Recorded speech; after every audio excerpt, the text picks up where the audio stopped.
नमस्कार, मैं नवीन कुमार। आइए डालते हैं एक नज़र आज की खबरों पर। कांग्रेस नेता राहुल गांधी पहुंचे मणिपुर, शिविर में पीड़ितों ने बताया दर्द। लोकसभा में नेता प्रतिपक्ष राहुल गांधी मणिपुर के जिरीबाम और चूड़ाचांदपुर जिलों में राहत शिविरों का दौरा किया। इस दौरान उन्होंने वहां रह रहे लोगों से बातचीत कर उनकी समस्याएं सुनी। राहुल से बात करने के दौरान कई लोग अपनी तकलीफ सुनाते हुए रो भी पड़े। बता दें कि राज्य में पिछले वर्ष मई में मैतेई और कुकी समुदाय के लोगों के बीच जातीय हिंसा शुरू हुई थी, जिसमें 200 से अधिक लोगों की मौत हुई थी। बिहार के जहानाबाद में डीएम उतरे सड़क पर, लोग हलकान। बिहार के जहानाबाद जिले के डीएम मैडम का एक्शन देख लोग हलकान रहे। डीएम अलंकृता पांडे यातायात नियमों का पालन कराने के लिए खुद सड़क पर उतर गई। इस जद में दर्जन गाड़ियां जो भी आई उनका ट्रैफिक नियम के अनुसार चालान कटवाया गया। इस जांच की जद में पूर्व विधायक भी आ गए, उनके भी गाड़ी का 500 रुपये का चालान कटा। डीएम यातायात नियमों का पालन कराने स्वयं सड़कों पर उतर गई।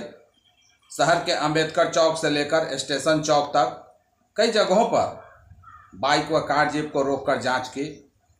इस दौरान नो पार्किंग में खड़े कई वाहनों का जुर्माना वसूला गया। शहर के ऊंटा मोड़ पर जांच की जद में जहानाबाद के एक पूर्व विधायक सच्चिदानंद प्रसाद भी आ गए। उनकी स्कॉर्पियो गाड़ी नो पार्किंग में खड़ी थी, जिस पर भी 500 रुपये का जुर्माना किया गया। नीट यूजी परीक्षा मामले में सुप्रीम कोर्ट का कड़ा रुख, कहा पेपर तो लीक हुआ है। नीट यूजी मामले में सुप्रीम कोर्ट ने कहा कि यदि मेडिकल प्रवेश परीक्षा नीट यूजी 2024 की सूचना नष्ट हो गई है तो दोबारा परीक्षा का आदेश देना होगा। शीर्ष अदालत ने साथ ही राष्ट्रीय परीक्षा एजेंसी और सीबीआई से प्रश्न पत्र लीक होने के समय तथा लीक होने और वास्तविक परीक्षा के बीच की अवधि के बारे में जानकारी मांगी। प्रधान न्यायाधीश DY चंद्रचूड़, न्यायमूर्ति JB पारदीवाला और न्यायमूर्ति मनोज मिश्रा के पीठ ने कहा कि एक बात स्पष्ट है कि प्रश्न पत्र लीक हुआ है। बाढ़ के खतरे को लेकर अलर्ट मोड में रहे डीएम। मुख्यमंत्री नीतीश कुमार पश्चिम चंपारण, पूर्वी चंपारण, गोपालगंज जिले का हवाई सर्वेक्षण कर बढ़ते जल स्तर का जायजा लिया। मुख्यमंत्री ने गंडक बराज का भी निरीक्षण किया और अधिकारियों को आवश्यक दिशा निर्देश दिए। मुख्यमंत्री ने निरीक्षण एवं समीक्षा के क्रम में बाढ़ की स्थिति को ध्यान में रखते हुए सभी विभागों के अधिकारियों और जिलाधिकारियों को पूरी तरह से अलर्ट मोड में रहने को कहा है। बिहार के पूर्व उप मुख्यमंत्री तेजस्वी यादव ने सब्जी की बढ़ती कीमत को लेकर सरकार को घेरा है। बिहार के पूर्व उप मुख्यमंत्री नेता प्रतिपक्ष तेजस्वी यादव ने सब्जी की बढ़ती कीमत को लेकर सरकार को घेरा है। उन्होंने कहा कि कोई भी एक सब्जी का नाम बताए जो 45 रुपये किलो से कम हो। सभी सब्जी के भाव आसमान छू रहे हैं और सरकार इस पर कोई ध्यान नहीं दे रही है। गरीब आदमी का जीना मुहाल हो गया है, उनके थाली से सब्जी गायब हो गई है। ऐसी स्थिति में डबल इंजन की सरकार चलाने का क्या फ़ायदा। एक बात तो तय है कि डबल इंजन की सरकार द्वारा बिचौलियों को फायदा पहुंचाने के लिए इस तरह से खाद्य पदार्थों की कीमतों में वृद्धि की गई है। नल जल के शिकायत को लेकर डीएम ने टोल फ्री नंबर किया जारी। पटना के डीएम चंद्रशेखर सिंह ने हर घर नल जल की योजना की समीक्षा की। समीक्षा के दौरान उन्होंने सभी अभियंताओं को यह निर्देश दिया कि हर हाल में नल जल का योजना जो है उसे बेहतर किया जाए। इसके लिए उन्होंने टोल फ्री नंबर जारी किया है। पटना पूर्वी, पटना पश्चिमी के लिए अलग अलग नंबर भी जारी की गई है, जिस पर आम लोग अपनी शिकायत दर्ज कराएंगे और तत्काल उस पर अधिकारियों के द्वारा कार्य किया जाएगा। से दवा पहुंचाने की योजना अब तक नहीं हुई शुरू। अप्रैल 2024 से होनी थी शुरुआत, 3 बार किया जा चुका है ट्रायल। एम्स पटना का ड्रोन से अलग अलग PSC तक दवा व इलाज पहुंचाने की योजना अब तक शुरू नहीं हो पाई है। हालांकि इसकी शुरुआत अप्रैल से होनी थी। इससे पहले नवंबर से फरवरी से के बीच इसका 3 बार ट्रायल भी हो चुका है। एम्स से लेकर विक्रम पीएससी तक 15 किलोमीटर दूरी पर ड्रोन के माध्यम से मात्र 15 मिनट में दवा वगैरह पहुंचाना था। हालांकि एक बार ट्रायल के दौरान लगभग 3.5 किलो की मेडिकल सामग्री विक्रम पीएससी तक पहुंचाई गई थी।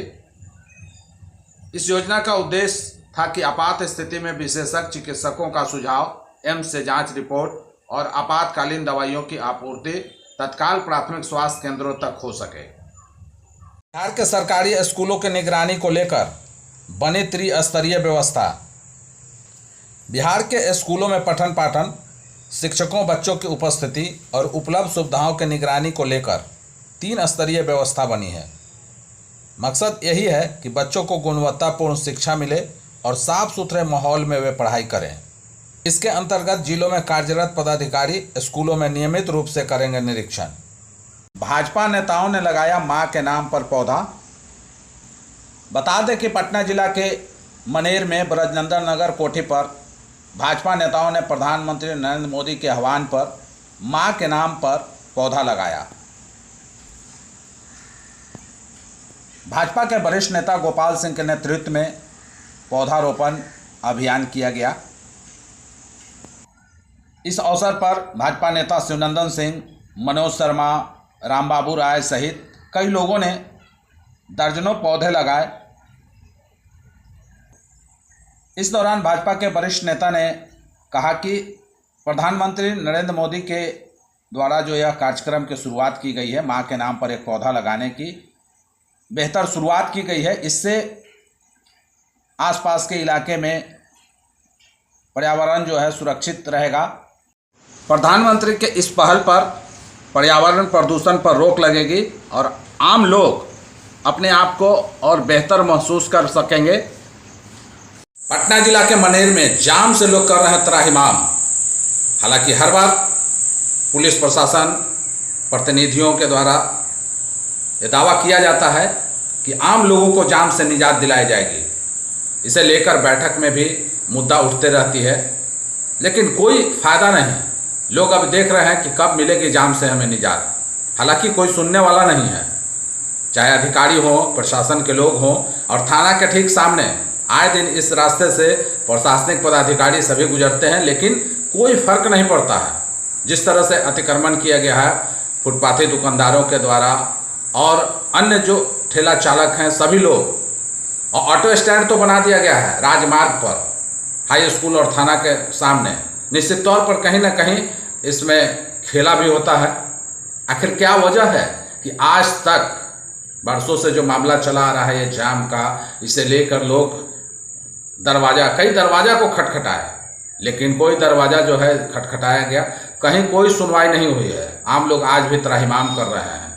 सभी के चौखट तक पहुँचे हैं लोग, लेकिन आम लोगों की जो स्थिति है आज भी वो जाम से जूझते रहते हैं।